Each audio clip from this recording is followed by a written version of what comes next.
ഷെയ്ബ കിച്ചണിൽ ഇന്നത്തെ വീഡിയോ വീട്ടിലിപ്പം പച്ചമാങ്ങ ഒക്കെ ഉണ്ടെങ്കിൽ ഇതാ പെട്ടെന്ന് തന്നെ തയ്യാറാക്കിക്കോളൂ. നമുക്ക് ചോറിനൊക്കെ കൂട്ടാൻ പറ്റിയ നല്ലൊരു റെസിപ്പിയാണ്. അപ്പോൾ വീഡിയോ ഫുള്ളായിട്ട് കണ്ടിട്ട് നിങ്ങൾക്ക് ഇഷ്ടപ്പെടുവാണെങ്കിൽ ഒന്ന് ലൈക്ക് ചെയ്തേക്കണേ.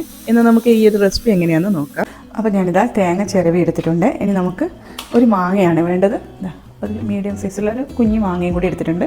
ഒരു തേങ്ങ ഫുള്ളായിട്ട് എടുത്തിട്ടില്ല, ഒരു തേങ്ങൻ്റെ ഹാഫ് മാത്രമേ എടുത്തിട്ടുള്ളൂ. ഇനി നമുക്ക് ഇതിൻ്റെ തൊലി ഒന്ന് കളഞ്ഞു കൊടുക്കണം.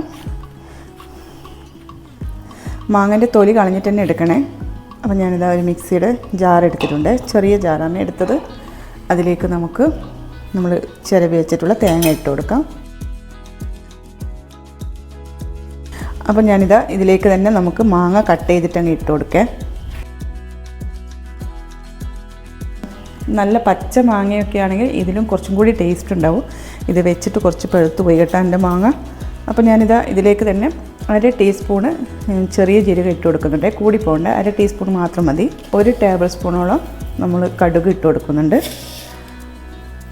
പിന്നെ പാകത്തിന് ഉപ്പിട്ട് കൊടുക്കാം. 3 പച്ചമുളകും കൂടി ചേർത്ത് കൊടുക്കുന്നുണ്ട്. അപ്പോൾ ഇതാ ഒരു ചെറിയൊരു പീസ് ഇഞ്ചിയും കൂടി ചേർത്ത് കൊടുക്കുക. ഇനി നമുക്കിതിലേക്ക് തൈര് ഒഴിച്ച് നമുക്കിതൊന്ന് നന്നായിട്ടൊന്ന് അരച്ചെടുക്കണം.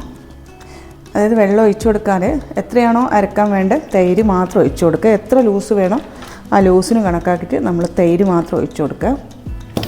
എന്നിട്ട് ഇത് നന്നായിട്ടൊന്ന് അരച്ചെടുക്കാം. അപ്പോൾ ഇത് അരച്ചെടുത്തിട്ടുണ്ട്. നമുക്ക് ഇതൊരു പാത്രത്തിലേക്ക് ഒഴിച്ചു കൊടുക്കാം. നല്ല ടേസ്റ്റാണ് കേട്ടോ. ഇത് നമ്മൾ വേവിക്കേണ്ട ആവശ്യമൊന്നുമില്ല, ഇതിങ്ങനെ തന്നെയാണ് കഴിക്കേണ്ടത്. അപ്പോൾ നമുക്ക് ലൂസാക്കണമെങ്കിൽ കുറച്ചും കൂടി തൈര് ഒഴിച്ചിട്ട് ഒന്നും കൂടി ഒന്ന് അടിച്ചെടുത്താൽ മതി. ഒട്ടും വെള്ളം ഒഴിച്ചു കൊടുക്കരുത്. ഇതാ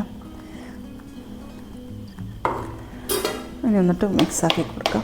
ഞാൻ കുറച്ചും കൂടി ഉപ്പിട്ട് കൊടുക്കുന്നതിനു ഉപ്പ് പോരാത്തതുകൊണ്ട്. ഇനി നമുക്കിതിലേക്ക് താളിച്ചങ്ങ് ഇട്ട് കൊടുത്താൽ മതി. ഇത് വേവിക്കേണ്ട ആവശ്യമൊന്നുമില്ല. എന്താ പറയുക, നമുക്ക് ആരെങ്കിലും പെട്ടെന്നൊക്കെ വന്നു കഴിഞ്ഞാൽ പെട്ടെന്ന് ഉണ്ടാക്കാൻ പറ്റുന്ന നല്ലൊരു പച്ചരിയാണ്. നല്ല ടേസ്റ്റാണിത്. ചോറിൻ്റെ കൂടെ